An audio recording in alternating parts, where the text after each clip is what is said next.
Днес ще си поговорим за страхът. Знаеш ли кой е най-големият страх на хората? Може би ще си помислиш, че е от смъртта, но изследванията показват, че това не е страха от смъртта, а от излизане пред публика. Много интересно. Ако се позамислиш, всъщност ти също го имаш този страх. Какво ще кажат? Как ще се представиш? Някои хора даже предпочитат да умрат, отколкото да се изкажат пред публика. А страха от смъртта е на пето място. Всъщност, страха от изява не е вроден. Погледнете малките деца. Те са толкова спонтанни, гледат се, смеят се, правят това, което им е на сърце. Може да са рошави, може гласа им да е писклив, може да нямат зъби, но те се обожават. Започва обаче възпитанието и на тях им се казва как трябва да изглеждат, какво трябва да правят. Възпитанието е хубаво нещо, защото без правила в обществото ще има хаос.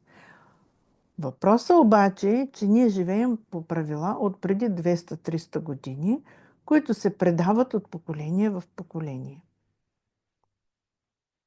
Погледнете, вие сте взели своите правила от родителите.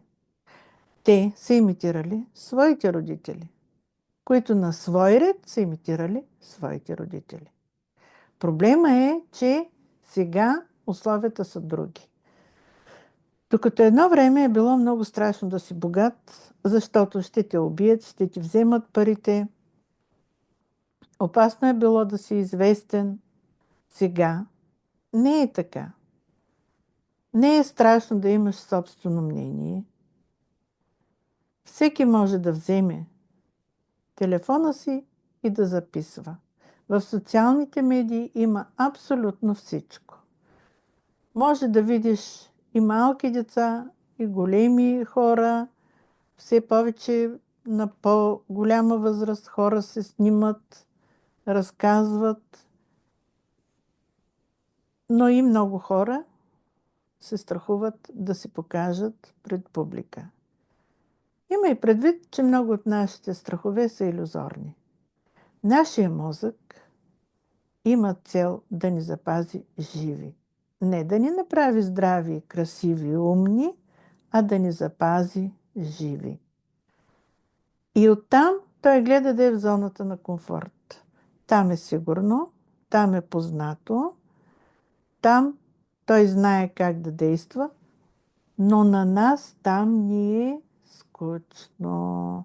Ако искаме да се научим да караме кола, например, мозъкът веднага започва да казва колко е страшно, колко много катастрофи има, как има смъртни случаи.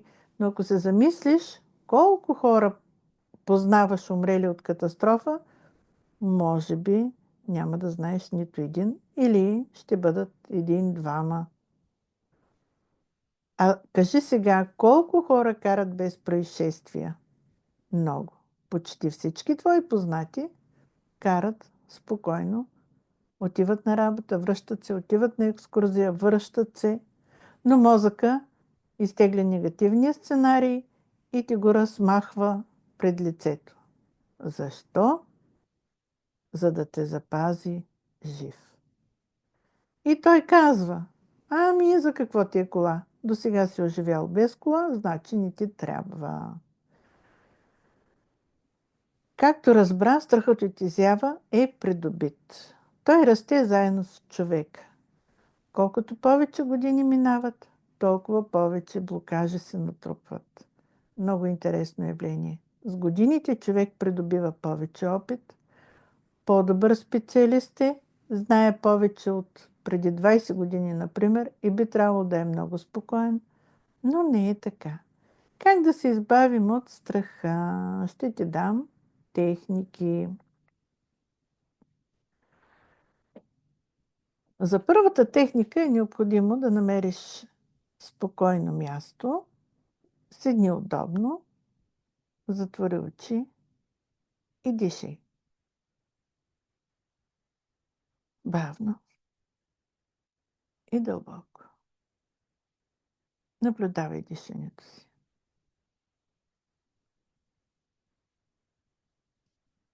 След като се успокоиш и отпуснеш, обърни внимание на какво си седнал. Каква е температурата на въздуха? Има ли звуци, миризми? Остани тук и сега. Сега обърни внимание на своето тяло. Сканирай го от всякъде и потърси къде се е скрил страхът от изява.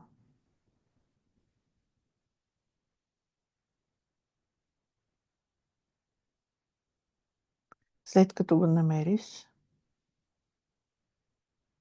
опитай се да определиш какъв цвят има.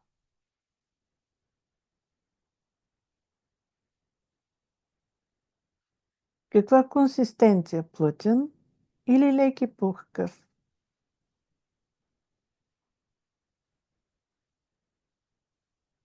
Каква е неговата форма?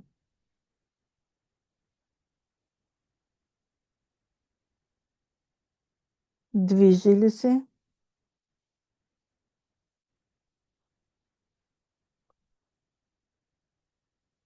Опитай се да го раздвижиш.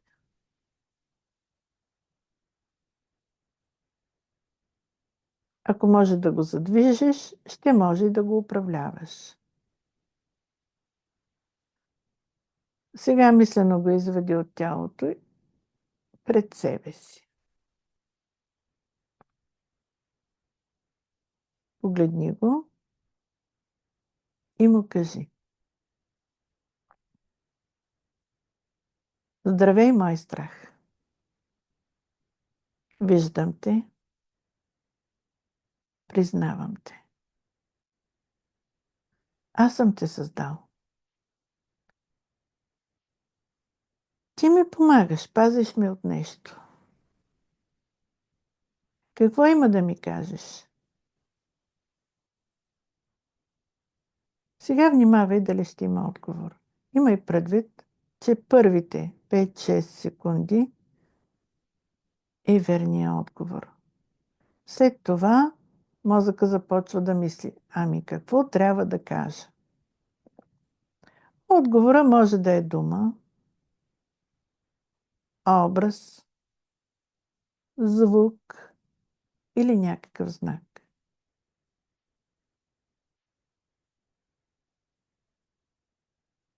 Ако сега не се появи отговор, наблюдавай знаците следващите няколко дни. Може би някой надпис, дочут разговор от хора, дочута фраза от телевизията. Сега нека твоето сърце изпита любов. Спомни си случка, когато си изпитвал любов. Може да е към животно, към твоите родители. Ако имаш дете, към твоето дете. Към приятел, любим човек.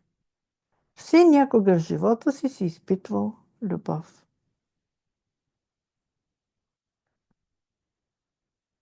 Усети я в сърцето си и започни да я усилваш. Нека от зрънце да заеме цялото ти сърце. След това тялото,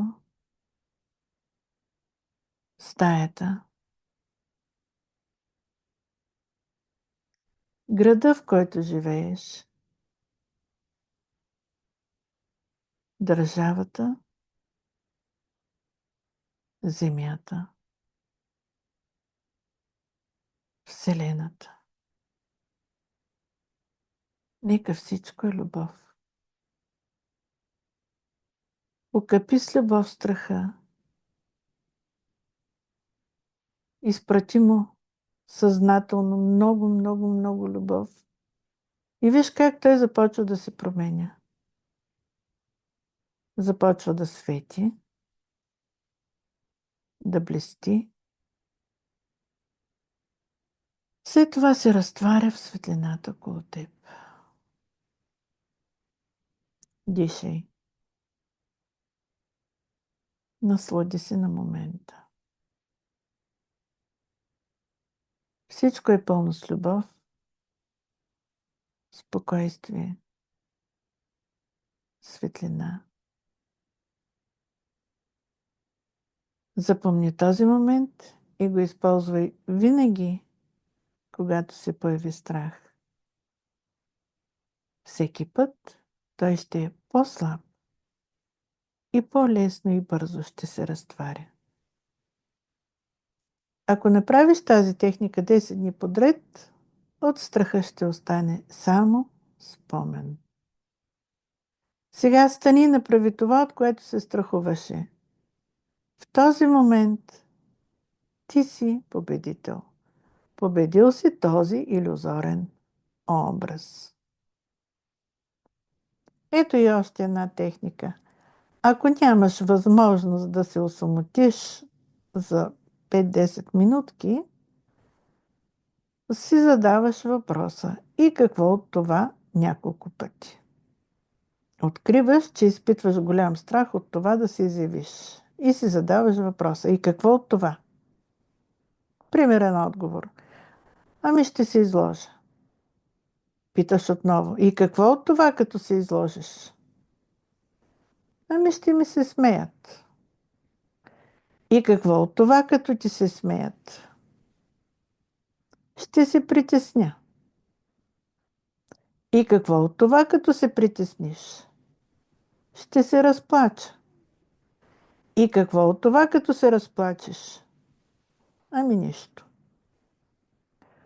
Обикновено след третия въпрос: и какво от това, следва отговор: ами нищо. Готово. Страхът е изчезнал. Какъвто и да е страха, задаването на този въпрос: и какво от това, ще прави страха все по-малък. Техниките работят много добре, но все пак, освен илюзорния страх, има и истински. Ако в стаята влезе лъв, по-добре бягай, отколкото да седиш и да му обясняваш как те пази и колко е илюзорен. И да го питаш: и какво от това, опасността си е истинска.